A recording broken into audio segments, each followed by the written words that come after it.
गुरुजी, हमारे पास एक प्रश्न और आया था, तो उसका आप निवारण कीजिए शंका का। कि कई लोगों के मन में ये भ्रांति है कि कई लोग कहते हैं कि जिसने गया में श्राद्ध पिंड कर दिया, वो अपने पितरों के इस पिंड से छुटकारा पा जाता है, वो उसको फिर दोबारा पिंड नहीं करने की आवश्यकता होती है। क्या बात ये सही है?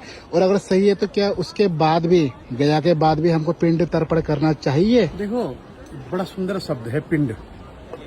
अंड, अंड, पिंड और ब्रह्मांड, तीन चीजें हैं।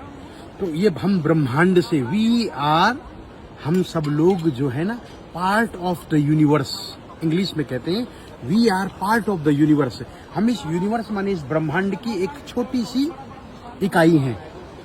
तो हम लोग जब इस धरती में आते हैं तो फिर ये पिंड शरीर प्राप्त करते हैं, और जब ये पिंड रूपी शरीर छूट जाता है तो हमारे परिवार के लोग, परिजन पिंड करते हैं, और पिंड करके हमें फिर से, पिंड का स्वरूप कैसा होता है? पिंड का स्वरूप होता है, देखिए जैसे ये गोल है, बिल्कुल ये गोल है जी। तो ये गोल क्या है? यही जीवन चक्र है, जिसको श्रीमद् भगवत गीता में भगवान श्री कृष्ण कहते हैं, जातस्य ही ध्रुवोर मृत्यु और ध्रुवम जन्म मृतस्य च। हे अर्जुन, जिसकी मृत्यु होती है उसका फिर जन्म होता है, और जिसका जन्म होता है उसकी फिर मृत्यु होती है।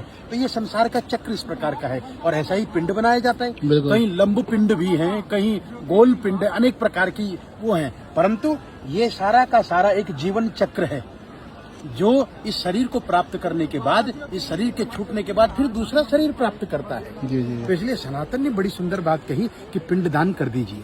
तो पिंडदान कहाँ करना है? तो गया आदि तीर्थों में पिंडदान किया जाता है।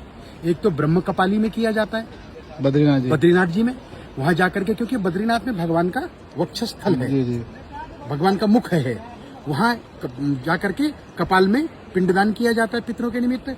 दूसरा किया जाता है हरिद्वार में, जो हरिद्वार में नारायण शिला है, जहाँ भगवान का ये वक्षस्थल है, वहां पर। और तीसरा किया जाता है गया जी में, जहाँ भगवान के चरण हैं। तो मुख कमल है, नाभि कमल और चरण कमल, ये तीनों में हम अपने पितरों का समर्पण करते हैं जी। कि भगवान, आपसे ब्रह्मा की उत्पत्ति, ब्रह्मा से सृष्टि की उत्पत्ति, और मैं भी आपकी सृष्टि का एक भाग, मैं आपके मुख कमल, आपके हृदय कमल और आपके चरण कमलों में अपना पितरों का समर्पण करता हूँ। परंतु ये भ्रांति बनाई गई है कि उसके बाद तर्पण नहीं करना चाहिए। पिंडदान अलग है जी। एक बार गया जी में पिंड करके दोबारा पिंड नहीं करना चाहिए जी, वो आपने कर दिया जी। अब श्राद्ध में जब आप तर्पण करेंगे, तर्पण अलग है। तर्पयति अनेन, तर्पण किससे होता है? जल से, गंगा जलम, और गंगा जल से हम लोग तर्पण करते हैं। तो गंगा जल से जब तर्पण करेंगे तो तब पिंडदान नहीं करेंगे जी। और जिन्होंने गया में पिंड नहीं किया वो पिंडदान करें, हर प्रतिवर्ष कर सकते हैं, वो प्रतिवर्ष करें, क्योंकि उन्होंने किया नहीं है अभी।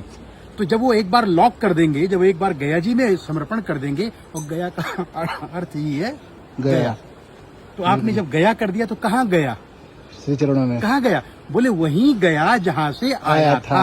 तो श्रीमद् भगवत गीता, जातस्य ही ध्रुवोर मृत्यु ध्रुवम जन्म मृतस्य। तो मतलब गुरुजी, जो गया में एक बार पिंड कर चुके हैं उनको पिंड आवश्यकता नहीं है, लेकिन तर्पण जरूर करना है, अवश्य करें। तर्पण श्राद्ध तिथि में वो गंगा आदि तीर्थों में जाएं, गंगा, यमुना, सरस्वती, नर्मदा, ये कहीं पर भी जाकर के उन पितरों के निमित्त तर्पण करें। तर्पण श्राद्ध कर सकते हैं, बिल्कुल। कुछ लोग ये कहते हैं कि तर्पण नहीं करना चाहिए।